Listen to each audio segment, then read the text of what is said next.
Reading from the Holy Gospel according to Matthew. Glory to you, O Lord.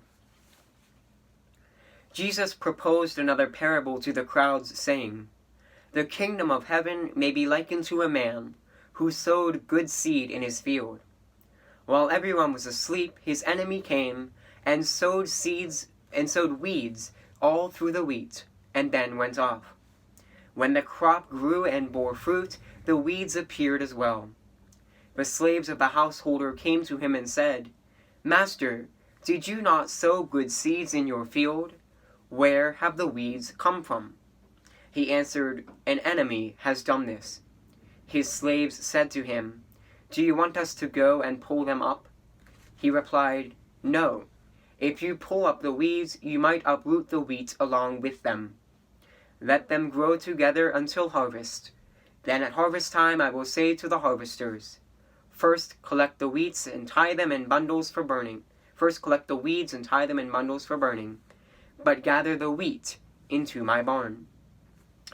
He proposed another parable to them. 'The kingdom of heaven is like a mustard seed that a person took and sowed in a field. It is the smallest of all the seeds, yet when full grown it is the largest of plants. It becomes a large bush, and the birds of the sky come to dwell in its branches.' He spoke to them another parable. 'The kingdom of heaven is like yeast, that a woman took and mixed with 3 measures of wheat flour, until the whole batch was leavened.' All these things Jesus spoke to the crowds in parables. He spoke to them only in parables, to fulfill what had been said through the prophet, 'I will open my mouth in parables. I will announce what is laid hidden from the foundation of the world.' Then, dismissing the crowds, he went into the house.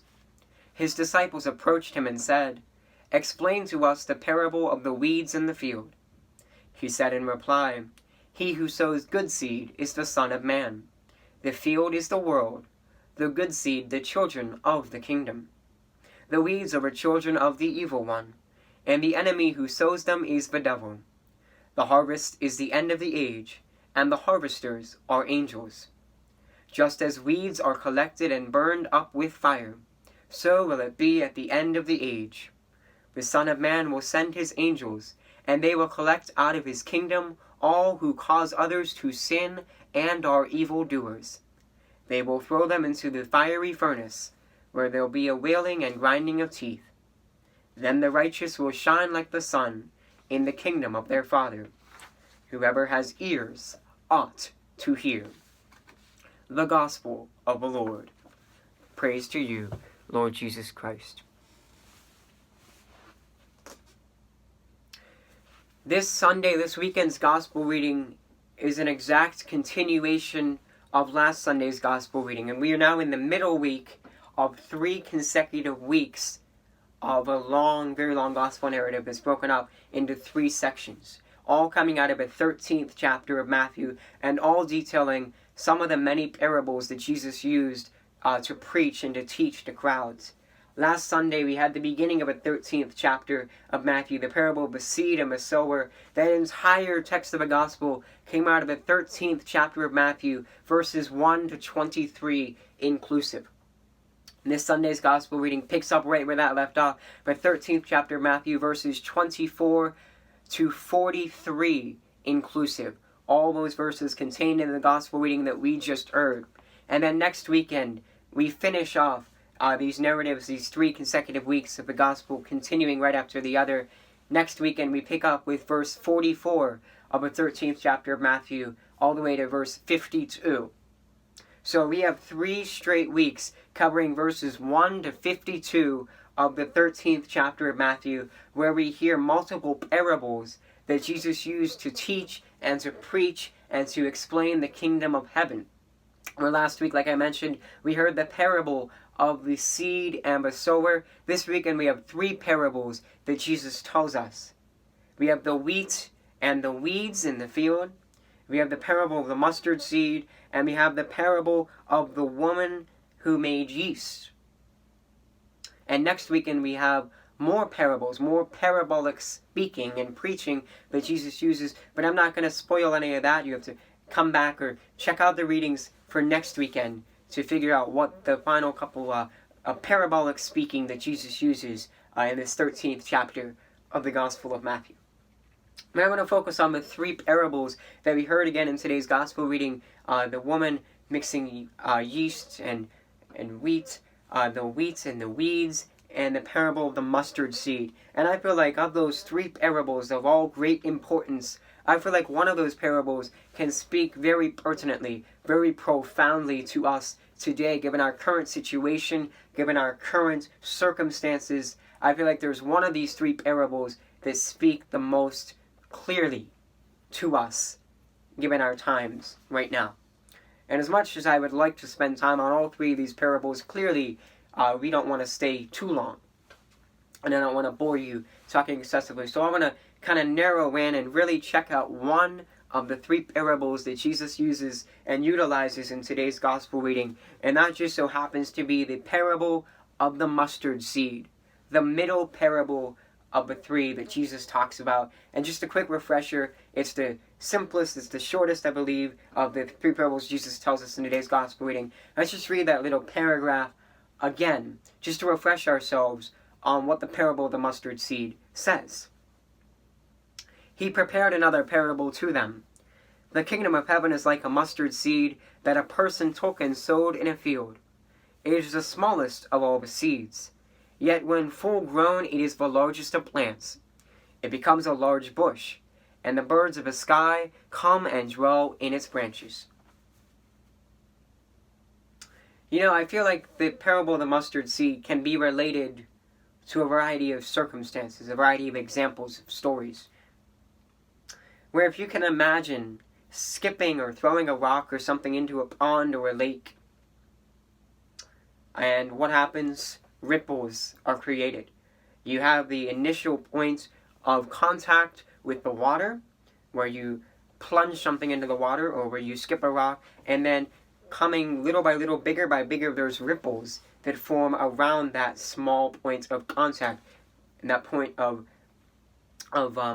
disturbance in the water. Or if you think of jumping or diving into a swimming pool, I know it's great weather for that. It's summer, we love doing that, going swimming and just diving into a pool or throwing something into a pool, and what happens? Waves are created. The pool is disturbed. The water, which once was still, now is going every direction, and there's waves, there's ripples, there's disturbance that is formed by jumping and by diving into that swimming pool. Or again, if you think of dominoes, when you set up dominoes in a long line, and what do? You tap the one domino, and all the other dominoes, if it's set up in succession, all of the other dominoes in succession will fall. One by one after the other, they will fall until all the dominoes are on the ground if you set it up correctly. And I believe that all 3 of these examples, all 3 of these instances can relate to the parable of the mustard seed, where Jesus says that the smallest of all the seeds, the mustard seed, very, very tiny, it's the smallest of all the seeds, can produce something great. Where you take a small mustard seed and it is planted in the ground and it brings up one of the biggest plants. In the gospel it says it becomes a large bush.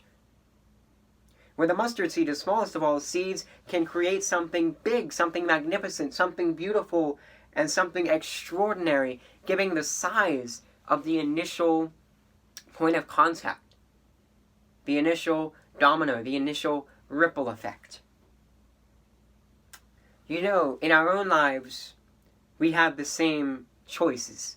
We have the same opportunities, where we can sow something very, very small, very, very tiny, something that doesn't look like it will do a whole lot, like a mustard seed, like throwing a rock into a pond, like jumping into a pool, like knocking over one singular domino. But in the end, due to the ripple effect, and due to the result of our actions and of our words and how powerful they are, something magnificent, something humongous can ensue as a result of that tiny seed that we sowed. Where something as big and as powerful and as beautiful as the mulberry bush can result from the small, very tiny mustard seed.